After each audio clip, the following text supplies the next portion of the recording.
Cantique numéro 7. Je veux compter sur ta grâce, Seigneur, pour aller plus loin. Je veux compter sur ta face pour éclairer mon chemin. Oh Jésus, prends ta victoire tout entière sur mon cœur, pour que je vive à ta gloire et que je marche en vainqueur. Amen. Amen. Cantique suivant.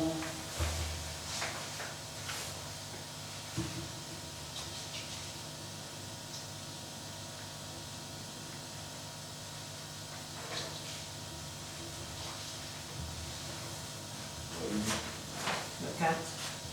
Le 4.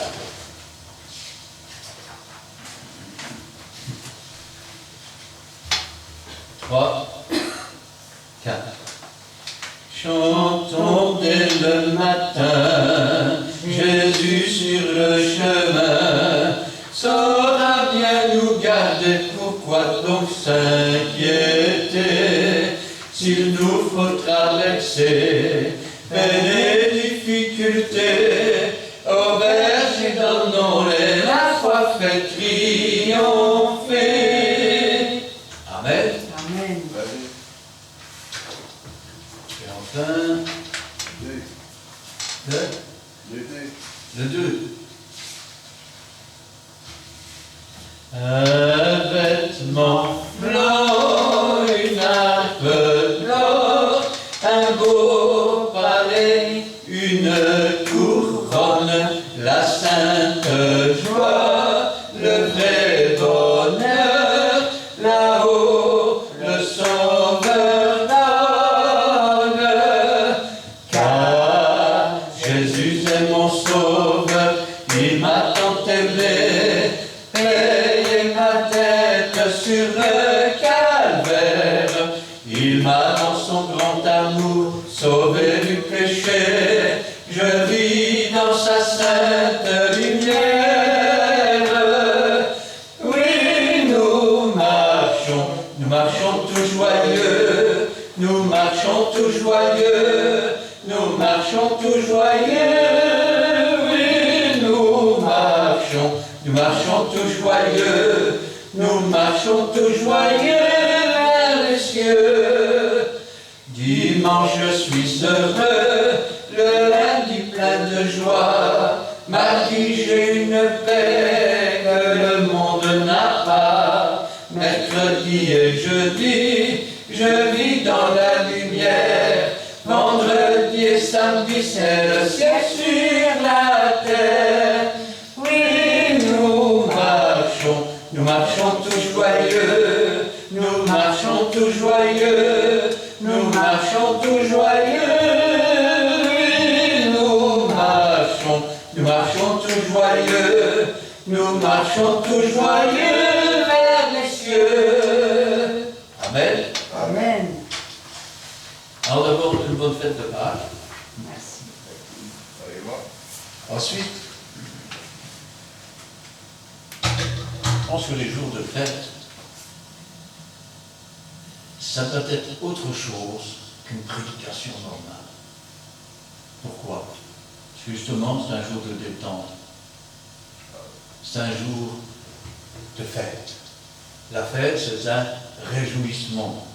Alors, je ne vais pas prendre le passage de la Bible, mais je vais vous raconter une histoire. J'aime bien raconter des histoires.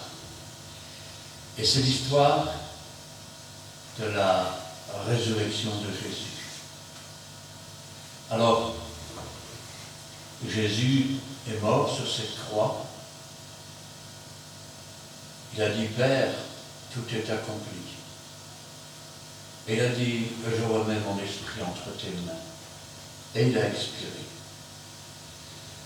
À partir de ce moment-là, ceux qui étaient là, qui avaient vu cela, ont dit certainement cet homme était fils de Dieu. Maintenant qu'il est mort, on avait l'habitude de ne pas laisser les crucifiés sur la croix pendant la fête de la Pâque ou pendant le sabbat. Alors on leur brisait les jambes. Le soldat est venu près du premier, il lui a brisé les jambes. Le deuxième brigand, il lui a brisé les jambes, et quand il est arrivé à Jésus, il s'est aperçu qu'il était mort.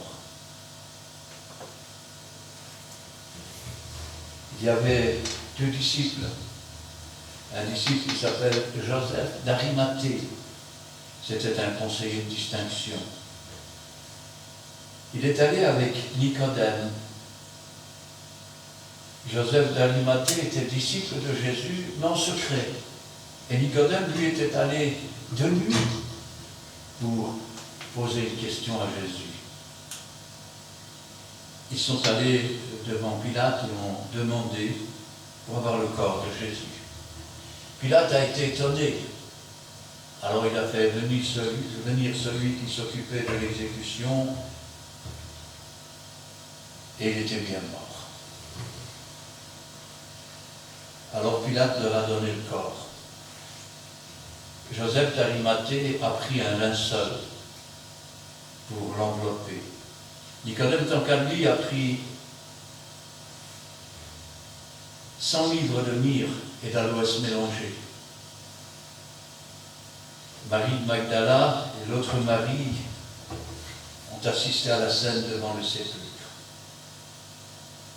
C'était un tombeau neuf qui avait été taillé, qui n'avait jamais servi. Ainsi s'accomplissait la parole qui avait été dite par le prophète: il a été mis au nombre des malfaiteurs, il a été enseveli parmi les riches.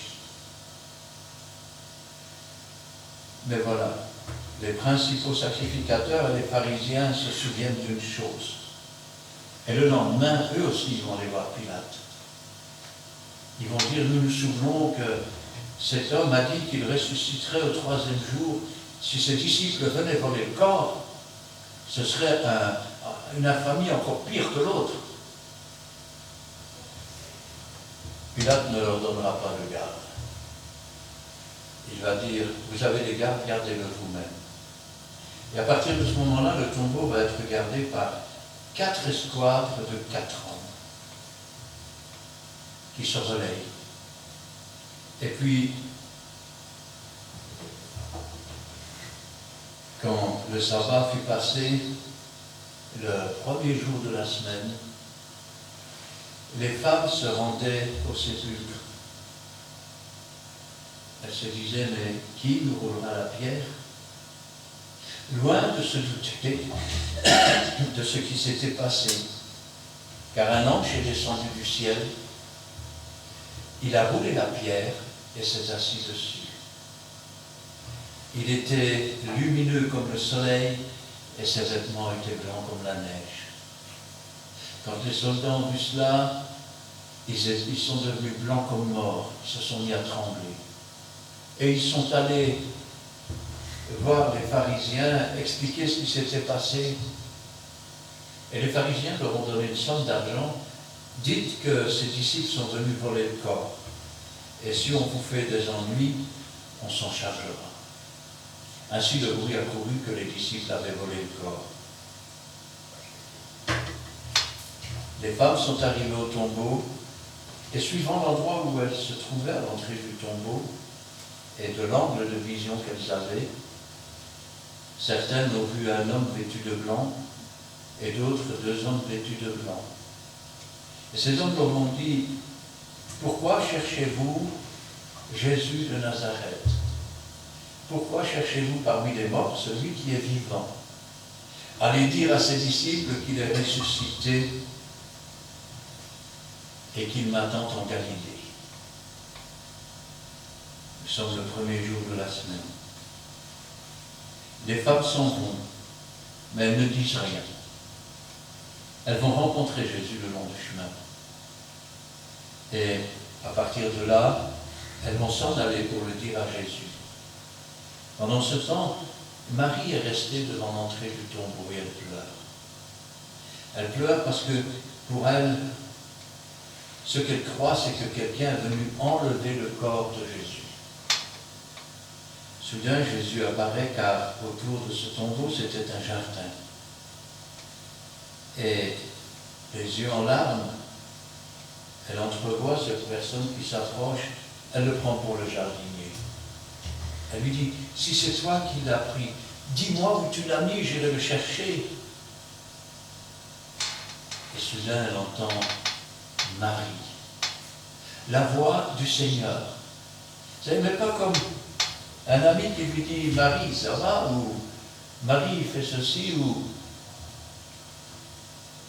quand le Seigneur cite son nom, personne ne le cite avec autant d'amour, autant de ferveur. Alors, elle le regarde, elle dit, Rabouni, ça veut dire maître. Elle veut se jeter à ses pieds. Mais il lui dit, ne me touche pas, car je ne suis pas encore monté vers mon Père et vers votre Père. Mais va dire à mes disciples que je monte vers mon Père, vers votre Père, vers mon Dieu, vers votre Dieu. Elle s'en va.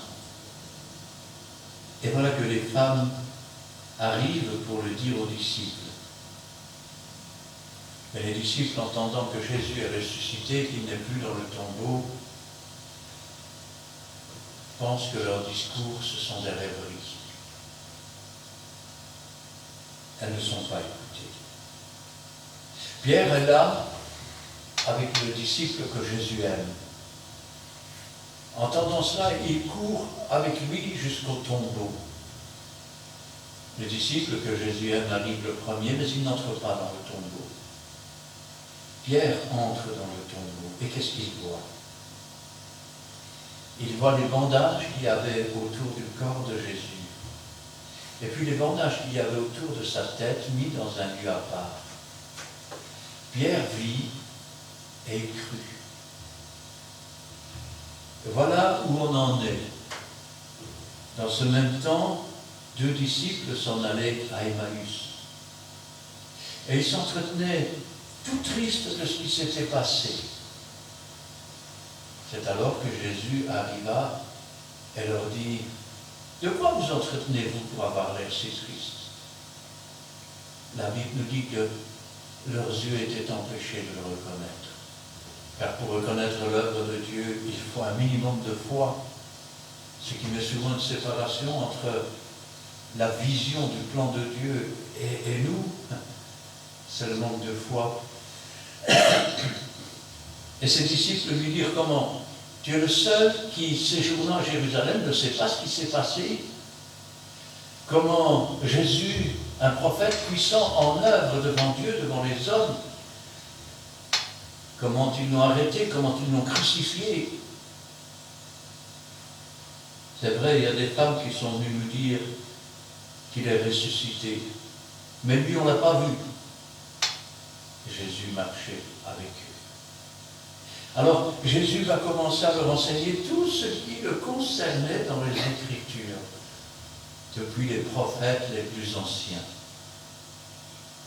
Et, arrivé à un moment, le soir commence à tomber, il voit Jésus qui va aller plus loin, mais lui dit non, viens avec nous, le soir commence à tomber. Alors Jésus entre avec eux. Et pendant qu'ils sont à table, Jésus fait quelque chose qu'il a l'habitude de faire. Il prend du pain, il remercie Dieu et il le rompt. C'est à ce moment-là que leurs yeux vont s'ouvrir. Non pas qu'ils marchaient les yeux fermés, mais ils étaient empêchés de le reconnaître à cause de l'incrédulité. On peut dire que la foi vient de ce qu'on entend. Ce qu'on entend vient de la parole de Dieu. Ils diront eux-mêmes, notre cœur ne brûlait-il pas lorsqu'il nous parlait? Mais au moment où ils le reconnurent, Jésus disparut de devant eux. Alors le soir même, ils vont retourner à Jérusalem. Ils vont aller voir les disciples. Ils vont dire, c'est vrai, le Seigneur est ressuscité. Et ils commencent à raconter comment ils étaient sur ce chemin, comment Jésus leur parlait mais qu'ils ne l'avaient pas reconnu. et comment il avait disparu de devant eux. Et pendant qu'il parlait, alors que les portes étaient fermées, Jésus apparut. Il leur dit, la paix soit avec vous. Ne vous effrayez pas, c'est bien moi, un esprit n'a ni chair ni os comme vous voyez que j'ai. Et il mangea devant eux. Quand je pense à cela, je me dis, Seigneur, les disciples ne le croyaient pas, les femmes. Les disciples ne le reconnaissaient pas. Mais il est ressuscité. Et il est là avec eux. Quelqu'un manque à l'appel. Ce quelqu'un, c'est Thomas. Combien disent aujourd'hui, mais moi je suis comme ça Thomas, je ne crois que ce que je vois. Et c'est vrai, quand Thomas va arriver, les disciples vont lui dire, le Seigneur est réellement ressuscité, nous l'avons vu. Il dira, si je ne mets pas ma main dans la marque des clous, dans son côté, si je ne mets pas mon doigt dans la marque des clous, je ne croirai pas. Mais Thomas, lui, était différent de tous ceux qui le disent. Parce que 8 jours plus tard, Thomas n'avait pas trouvé ça comme prétexte pour aller ailleurs. Il était là. Et pendant qu'ils étaient là, quelque chose d'extraordinaire va se passer. Jésus va apparaître. Il va dire, la paix soit avec vous. Ensuite, il va poser le regard sur Thomas. Et va lui dire, Thomas, avance ici ta main dans mon côté, mets ton doigt dans la marque des clous et ne sois pas incrédule. Thomas, réalisant alors que Jésus a tout entendu, bien que lui ne le voyait pas, Jésus était là, Jésus entendait ses propos. Il dira, mon Seigneur et mon Dieu. Mon Seigneur et mon Dieu. Jésus est apparu à plus de 400 témoins à la fois, dont certains, quand cela a été écrit, étaient morts et dont d'autres étaient encore vivants. Jésus est apparu comme cela pendant 40 jours avec ses disciples. Pendant ces 40 jours, il leur a enseigné tout ce qui le concernait. Vous savez pourquoi je n'ai pas pris ma Bible avec aujourd'hui? Je vais vous le dire. À l'époque où ces faits se sont produits et où les apôtres ont commencé à annoncer la résurrection de Jésus, les évangiles n'étaient pas encore écrits. Aujourd'hui, il faut que tout soit automatique. Il faut que tout soit bien cadré. Il faut que eux arrivaient et commençaient à parler de Jésus.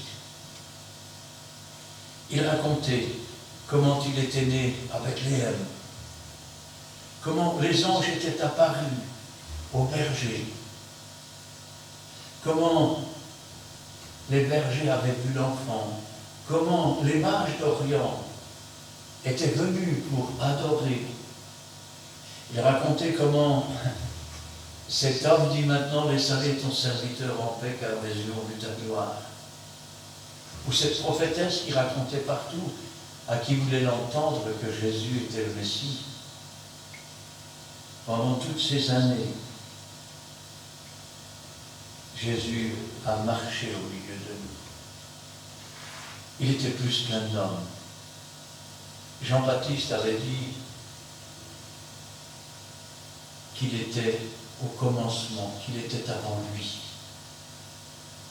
qu'il n'était pas digne de délier la courroie de ses chaussures. Tous les textes nous parlaient de la venue du Seigneur. Il était le moyen par lequel Dieu veut nous sauver. Je vais vous raconter quelque chose. Si ma mémoire est bonne, c'est dans le livre des Nombres. ou Deutéronome. Eh bien, Dieu a demandé à Moïse de faire un coffre et de mettre des choses dedans. La première chose, de mettre les 2 tables de la loi écrites sur des tables de pierre. La deuxième chose, la verge d'Aaron. Ce bâton qui avait fleuri et qui montrait que Aaron et ses descendants allaient être les prêtres d'Israël et qu'ils allaient offrir le sacrifice. Tout cela a été mis dans l'arche. Sans oublier la manne. La manne qui était considérée comme le pain qui descend du ciel. Et jusque-là, pas grand-chose à dire. Sauf que, 2000 ans plus tard, le Saint-Esprit ne va pas faire un coffre, mais il va susciter un corps à Jésus. Ce corps va lui servir de coffre. Et qu'est-ce qu'il va y avoir à l'intérieur? La parole de Dieu. Comme les 2 tables, sauf qu'ici elles ne sont pas écrites sur des tables de pierre. Elles sont écrites dans un corps de chair. Et ces lois, ces paroles écrites du doigt de Dieu est à l'intérieur de Jésus, à l'intérieur de cet homme. C'est lui qui tient maintenant le sceptre de souverain sacrificateur. Elle est en lui aussi, comme la verge d'Aaron. Il est le véritable pain qui est descendu du ciel. Ce pain est en lui aussi. Christ est notre arche. Il est ressuscité. Et un jour, il apparaîtra sur les nuées et nous prendra avec lui. Et vous lui dites, ouais, tout ça, c'est des mots. Alors, je peux vous dire que j'ai vu Jésus. Je l'ai vu 2 fois dans ma vie. C'est quelque chose d'intimidant. Ce n'est pas tous les jours que ça arrive. Ça n'arrive parfois qu'une fois dans une vie et parfois jamais. Heureux, dira-t-il à Thomas, ceux qui ont cru et qui n'ont pas vu. Parce que s'il faut voir pour croire, alors c'est quelque chose ne va pas. Quelque chose qui ne va pas entre nous et le Saint-Esprit. Parce que ce n'est pas la vision qui augmente la foi, c'est la parole de Dieu. Amen. Et cette parole qui est inspirée par le Saint-Esprit. Cette parole qui, une fois maniée par le Saint-Esprit, convainc de péché, de justice et de jugement. C'est quelque chose qu'on ne peut pas exprimer, mais quand Jésus est devenu notre Sauveur, à l'intérieur de nous-mêmes, on ne peut pas expliquer. La seule chose qu'on peut dire, c'est Jésus est dans mon cœur. Et nous savons que c'est un fait, parce que le Saint-Esprit rend témoignage que nous sommes agréables à Dieu. Et quand je pense à cela, et je pense à Jésus qui, après ces 40 jours, se trouvait sur cette montagne.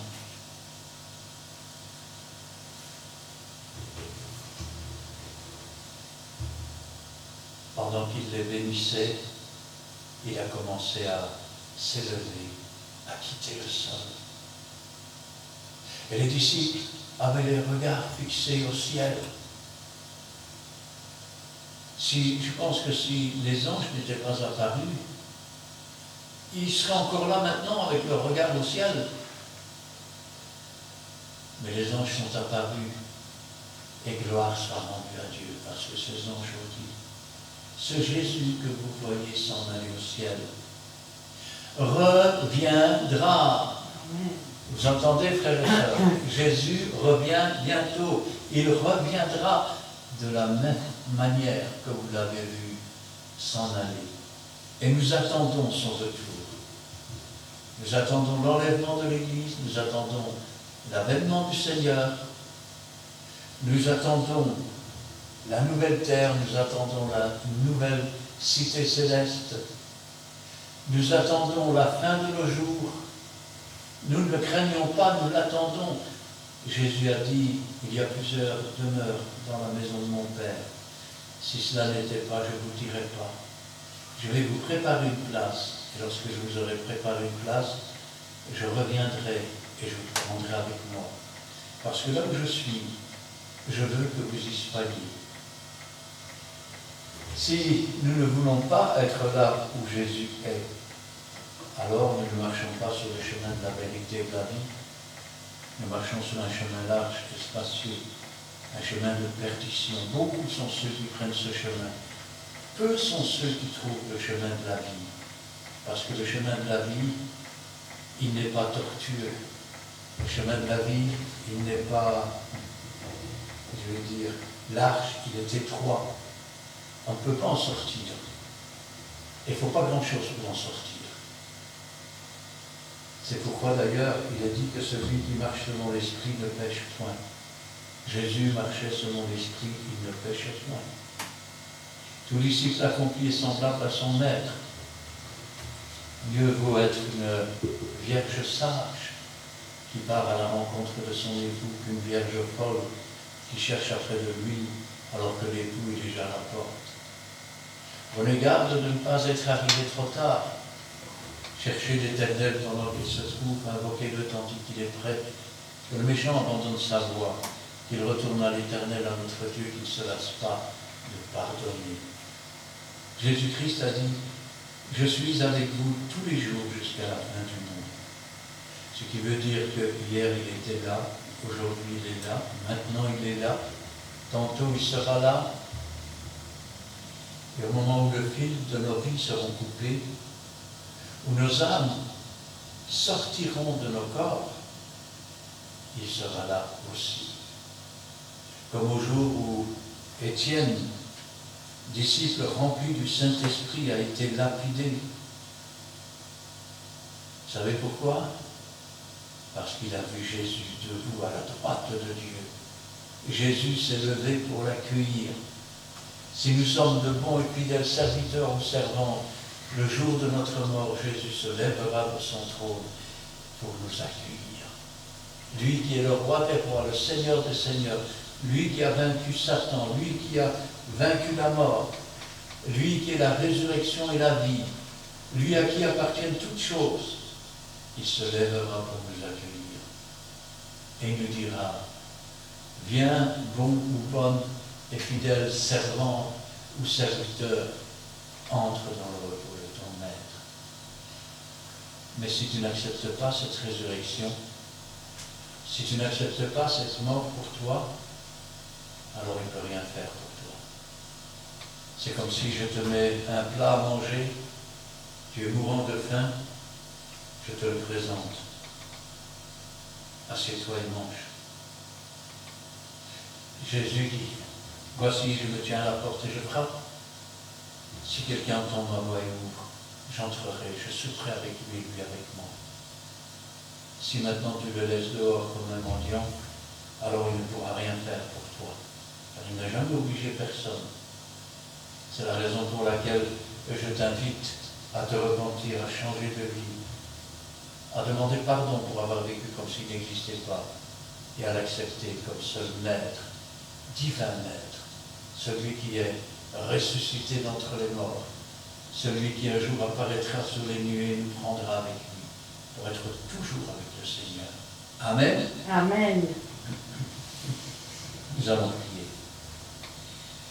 Éternel, notre Dieu, notre Père, nous te louons, nous te rendons grâce. Béni sois-tu et gloire à toi.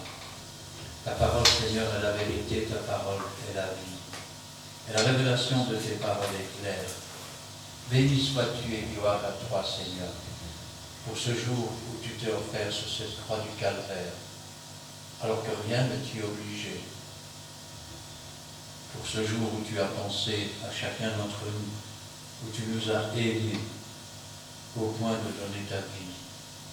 Nous voulons te remercier, Seigneur, pour cette mort que tu as prise à notre place, pour nos péchés, la punition de nos péchés que tu as prise, pour les avoir déposés dans le séjour des morts, afin que la mort n'ait plus rien à nous réclamer. Nous voulons te louer et te rendre grâce, Seigneur, car tu as vaincu la mort et tu es ressuscité. Tu es vivant au siècle des siècles et tu as tout pouvoir, tant dans le ciel que sur la terre, que sous la terre. Béni sois-tu et gloire à toi, notre roi, notre Seigneur. Nous t'attendons, Seigneur, et nous disons, viens, Seigneur Jésus. Amen. Amen. Merci Seigneur pour cet instant béni face à ta présence. Merci Seigneur pour ta parole d'aujourd'hui. Parole qui nous réconforte, qui nous fortifie, qui nous encourage et qui nous guérit. Merci Seigneur pour cette histoire que tu as donnée à travers la bouche de ton serviteur. L'histoire de la résurrection de Jésus. C'est vrai que nous devons nous rappeler qu'à Pâques, tu es mort pour nous, tu es ressuscité, mais tu es vivant, tu vis dans notre cœur. Car sur la croix du Calvaire, tu as tout accompli pour chacun de nous. Nous qui étions rien, nous qui étions des victimes du péché, des esclaves du péché.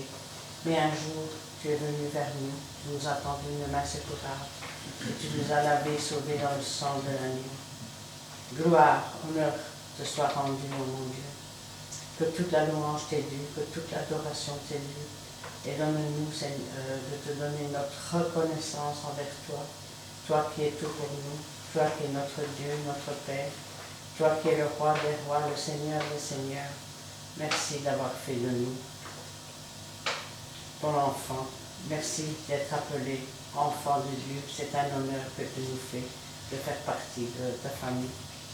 Et aujourd'hui encore, tu nous invites à rester sur le bon chemin. Le chemin étroit qui mène à la vie éternelle.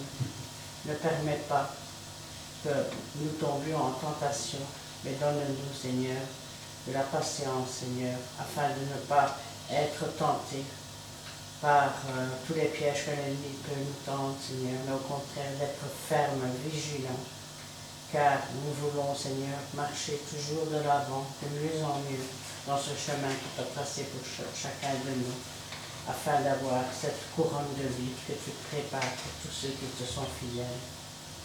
Bénis, Seigneur, chacun de nous qui sommes là. Bénis chaque famille représentée ici. Bénis tes serviteurs. Oins-les, Seigneur, de ton Saint-Esprit. Protège-les des méchants, des orgueilleux. Et interviens, Seigneur, pour tous ceux qui souffrent dans ce monde. Tous ceux qui, Seigneur, qui crient à toi, qui s'attendent à toi, Seigneur, qui sont enchaînés. Que ton Saint-Esprit agisse là aussi, qui brise les chaînes, qui brise les fers, et que toute la gloire t'en revienne. Travaille tous ces cœurs, Seigneur, afin qu'ils puissent écouter ta voix, entendre ta parole, mais aussi la mettre en pratique, oh mon Dieu. Merci, car tu es un tendre Père, qui nous aime tous d'un amour éternel, et en retour, nous voulons t'aimer, comme toi-même tu nous as aimés le premier. Garde-nous tous, Seigneur, dans ta main puissante, et gloire te soit rendue dans le bon nom de Jésus-Christ. Amen.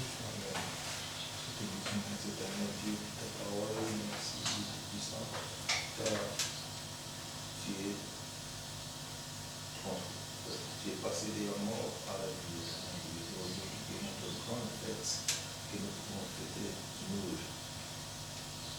Tu fais bien pour le Seigneur, qui nous sommes très reconnaissants de tout ce qui était mort en nous dans les familles. Nous pouvons protéger la pierre de difficulté, la pierre de l'emploi de la misère, de la pierre, de tout ce qui. Nous passer Père de Saint de la mort à la vie, comme tu es passé. Nous le passer des difficultés à la joie de la vie, de pleurs, Père de Saint, au plaisir. C'est-à-dire, Père de Saint, c'est toi qui nous donnes encore la vie, parce que ces jours-là, ça veut dire que tout a été consommé. Ça veut dire que Père de Saint, tout a été accompli sur la croix. C'est ça, Père de Saint, que toi, parce que tu as tout accompli, Père de Saint, tu as versé ton sang, Père de Saint, sur la croix. Tu es descendu avant pour la mort pour nous apporter peut-être à la vie éternelle. Maintenant que Père, c'est ça nous pouvons dire, puisque nous glorifions de la gloire, nous voulons marcher avec ta gloire, nous voulons faire de bonnes choses avec toi, éternel Dieu. Que ton Saint-Esprit, Père, ça nous inspire, nous guide. Dieu soit loué, soit glorifié, Père, Seigneur, pour cette fête de Pâques. Nous glorifions ton nom, Père, Seigneur. Le Saint d'Israël, c'est toi, le bon berger, éternel Dieu, qui est assis à la droite du Père pour intercéder pour nous. Soit glorifié, soit sanctifié dans le nom précieux.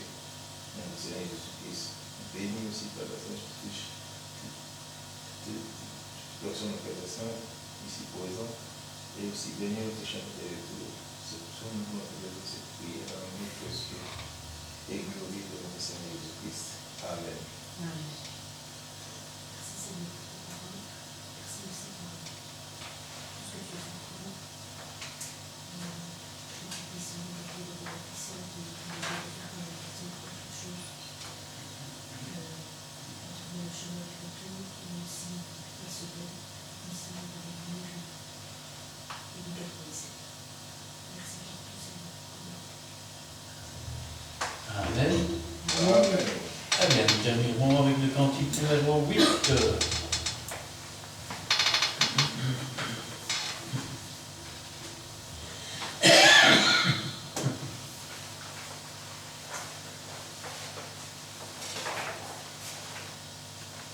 Trois, 4. Jésus-Christ est vivant, tressaillons d'espérance pour le cœur repentant. Voici la délivrance. Chantons, chantons l'hymne nouveau. Gloire au vainqueur, gloire à l'agneau. Jésus-Christ est vivant, Dieu visite la terre. C'est le soleil levant qui d'en haut nous éclaire. Gloire à son nom, louange, honneur à Jésus-Christ, le grand vainqueur. Jésus-Christ est vivant, notre foi n'est pas vaine. Du péché dégradant, il a brisé la chaîne. Chantons mon cœur, ta liberté, Jésus-Christ est ressuscité.